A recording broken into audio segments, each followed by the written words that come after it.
এক নজরে আজকের বিশেষ বিশেষ সংবাদের শিরোনাম। আপনারা দেখছেন আপনাদের প্রিয় চ্যানেল রোজ বাংলা। এবছর আলুর দাম হতে চলেছে চড়া, ফলন কম, হিমঘরের আলু বাজারে আসবে এ মাসেই। চড়া হতে চলেছে আলুর মূল্য। অপরদিকে অভিনব চমক দিলেন বিজেপি প্রাক্তন রাজ্য সভাপতি দিলীপ ঘোষ। ভোটের প্রচারে বেরিয়ে তৃণমূলের কর্মসূচিতে ঢুকে পড়লেন দিলীপ ঘোষ, জানালেন ঈদ মোবারক, ঈদের শুভেচ্ছা। অপরদিকে পাকিস্তান সন্ত্রাস দমনে পুরোপুরি ব্যর্থ, এবার পাকিস্তানকে সাহায্য করবে, সহায়তা করবে ভারত, জানিয়ে দিলেন ভারতের প্রতিরক্ষামন্ত্রী রাজনাথ সিং। অপরদিকে ইন্ডিয়া জোট ক্ষমতায় আসবার সাথে সাথে জেলের কুঠুরিতে ভরা হবে নরেন্দ্র মোদী এবং বিজেপির অন্যান্য নেতা মন্ত্রীদের, এলো চরম হুঁশিয়ারি। অপরদিকে ঘর তৈরির জন্যে টাকা বিলি শুরু করল নবান্ন। এছাড়াও গরিব পরিবার পিছু মাসে মিলবে 8,500 টাকা করে। একজন গরিব পরিবারের মহিলার ব্যাঙ্ক অ্যাকাউন্টে বছরে দেওয়া হবে 1 লক্ষ টাকা করে। ভোটের আগে বিরাট বড় নতুন ঘোষণা, নতুন প্রকল্পের ঘোষণা। অপরদিকে নওশাদ সিদ্দিকীকে মন্ত্রিত্বের অফার তৃণমূল কংগ্রেসের। 50 কোটি টাকা নিয়ে অভিষেকের জন্য মাঠ ছাড়লেন নওশাদ সিদ্দিকী। এমনটাই ছড়িয়েছে জল্পনা রাজ্য জুড়ে। অপরদিকে ঈদের সকালে মর্মান্তিক দুর্ঘটনা, স্কুল বাস উল্টে মৃত্যু 6 শিশুর। এছাড়া মমতা ব্যানার্জি জানালেন, আমি মৃত্যুকে ভয় পাই না, মৃত্যু আমাকে ভয় পায় না। আমি বেঁচে থাকতে রাজ্যে কোনোভাবেই এনআরসি সিএএ হতে দেব না। ঈদের ময়দান থেকে বড় ঘোষণা বাংলার মুখ্যমন্ত্রীর। অপরদিকে ভোট প্রচারে বিজেপি প্রার্থীর পা ধরে প্রণাম পুলিশ আধিকারিকের। চরম বিতর্ক রাজ্য রাজনীতিতে। এছাড়াও সর্বশেষে রাজ্যের ওয়েদার রিপোর্টে আপনাদেরকে জানাবো বিস্তারিত। একটি কাজ আপনাদেরকে করতে হবে, নতুন সাথে গেলে চ্যানেলটিকে সাবস্ক্রাইব করে পাশের বেল আইকনে ক্লিক করে দেবেন। আপনার গুরুত্বপূর্ণ মতামত আমাদের ভিডিওর নিচে কমেন্ট বক্সে আমাদেরকে জানাতে ভুলবেন না। আপনি কোন ধরনের খবর দেখতে চাইছেন সেটাও জানাতে পারেন। আমি মৃত্যুকে ভয় পাই না। ঈদের দিন সকালে মমতা ব্যানার্জি জানালেন, আমি বেঁচে থাকতে এনআরসি সিএএ কোনো মতেই করতে দেব না রাজ্যে। খুশির ঈদ।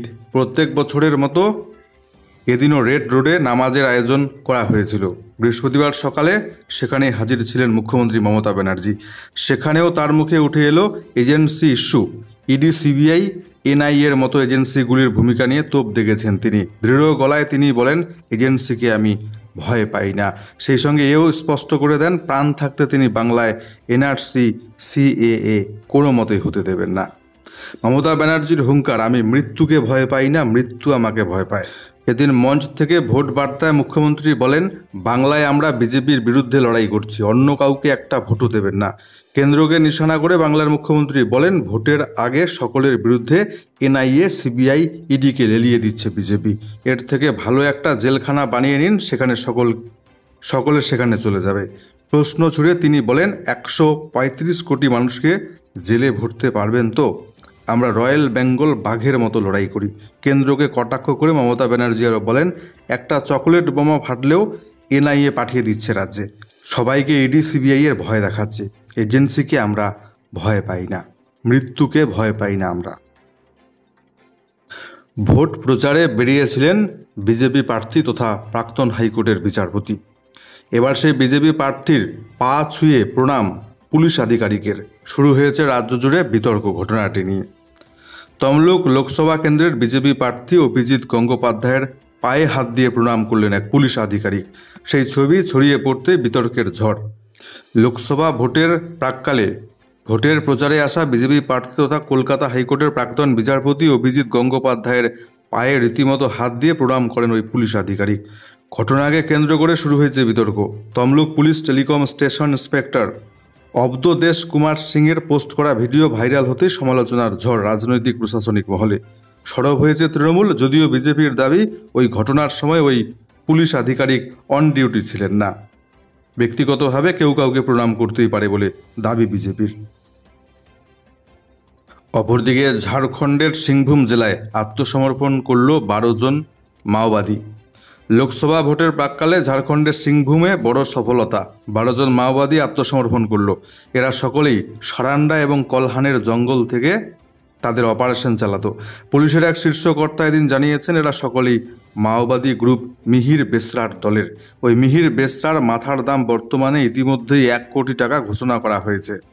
সিংভূমের ওই এলাকাটি মাওবাদীদের অন্যতম ডেরা বলে জানা গিয়েছে। সেখানে মাও সম্পর্কিত 46টি ঘটনা ঘটেছে ইতিমধ্যে। এর মধ্যে 22 জন মাওবাদীর মৃত্যু হয়েছে ইতিমধ্যে।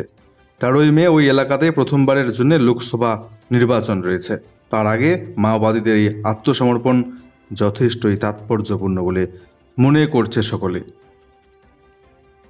ঈদের দিন ঠিক সকালে মর্মান্তিক দুর্ঘটনা, বাস উল্টে মৃত্যু হলো 6 স্কুল পড়ুয়ার, আহত একাধিক। ঈদের সকালে মর্মান্তিক দুর্ঘটনা। বৃহস্পতিবার সকালে হরিয়ানার নারনাউলে স্কুল বাস উল্টে মৃত্যু হলো 6 জন শিশুর, আহত প্রায় 12 জন স্কুল পড়ুয়া। বৃহস্পতিবার ঈদ উপলক্ষে ছুটি ছিল প্রায় সব স্কুল, তবে ওই স্কুলটি খোলা ছিল সেদিন। সকালে পড়ুয়াদের নিয়ে স্কুলে যাওয়ার সময় মর্মান্তিক এই দুর্ঘটনাটি ঘটে। আহত পড়ুয়াদের তড়িঘড়ি স্থানীয় হাসপাতালে ভর্তি করা হয়। প্রাথমিক তদন্তের পর জানা গিয়েছে বাসটি কানিনা উনহানি গ্রামের জিএল পাবলিক স্কুলের পড়ুয়াদের নিয়ে যাচ্ছিল।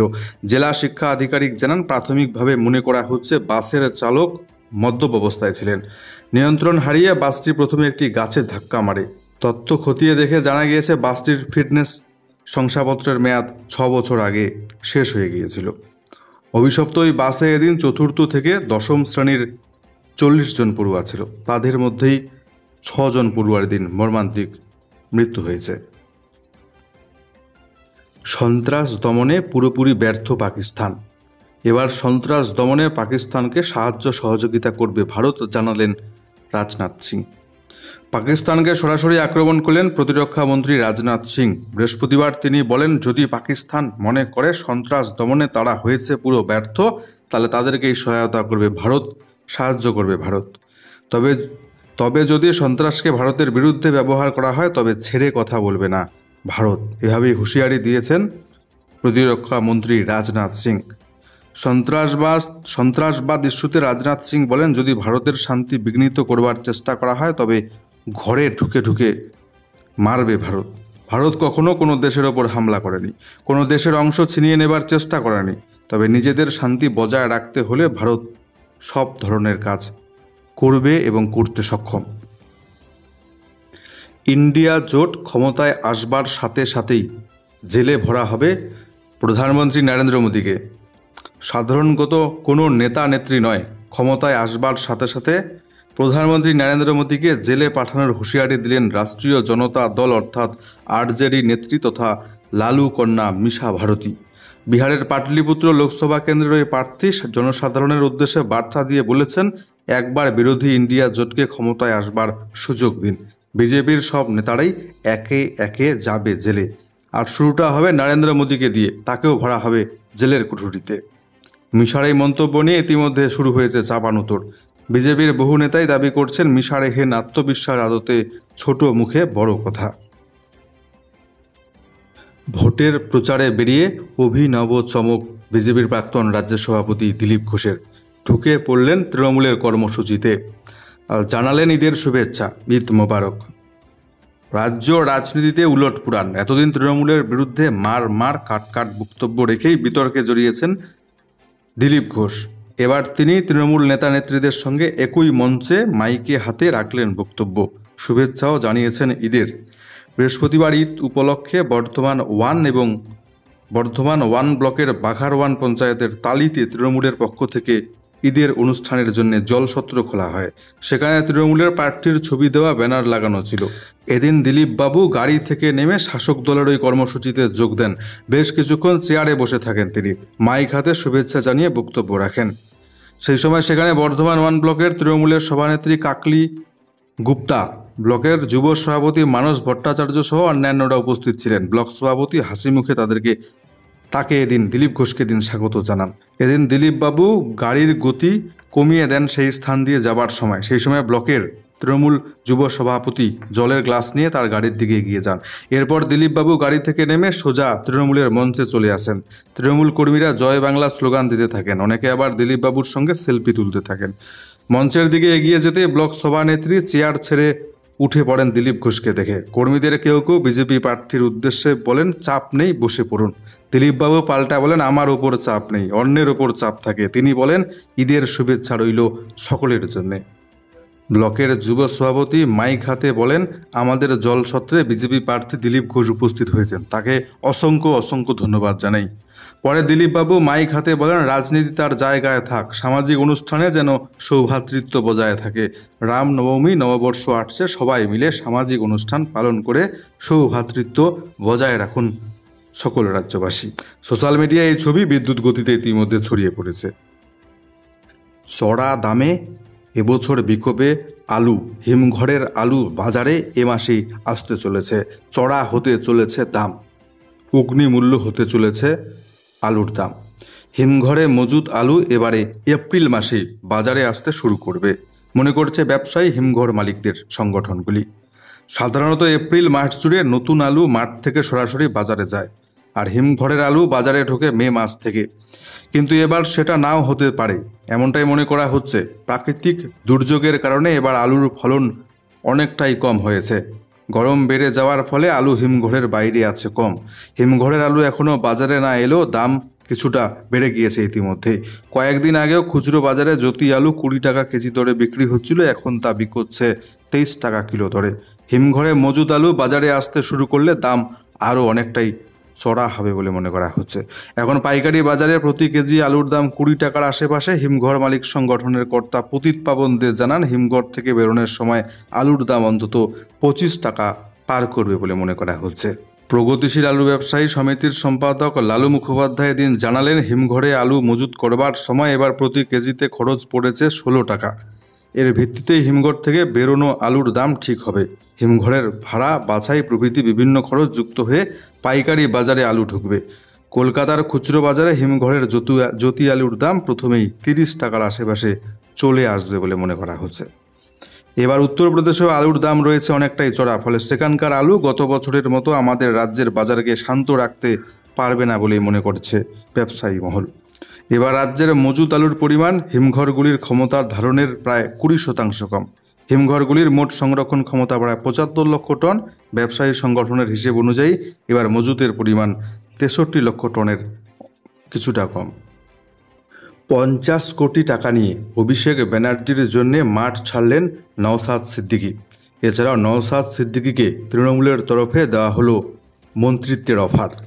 ডায়মন্ড হারবার কেন্দ্রে অভিষেক বন্দ্যোপাধ্যায়ের বিরুদ্ধে লড়ছেন না আইএসএফ বিধায়ক নওশাদ সিদ্দিকী, অথচ বেশ কিছুদিন আগে থেকে জোর গলায় দাবি করে আসছিলেন অভিষেকের বিরুদ্ধে লড়াই করবেন তিনি ডায়মন্ড হারবার থেকে। আর যখনই ময়দান থেকে সরে গেলেন তখনই উঠে এলো নানা জল্পনা। কেউ বলছেন 40 লক্ষ টাকা নিয়েছেন নওশাদ সিদ্দিকী, কেউ আবার বলছেন 32 কোটি টাকা, কেউ বলছেন 50 কোটি টাকা। এই অভিযোগের জবাব দিলেন এদিন আইএসএফ বিধায়ক নওশাদ সিদ্দিকী।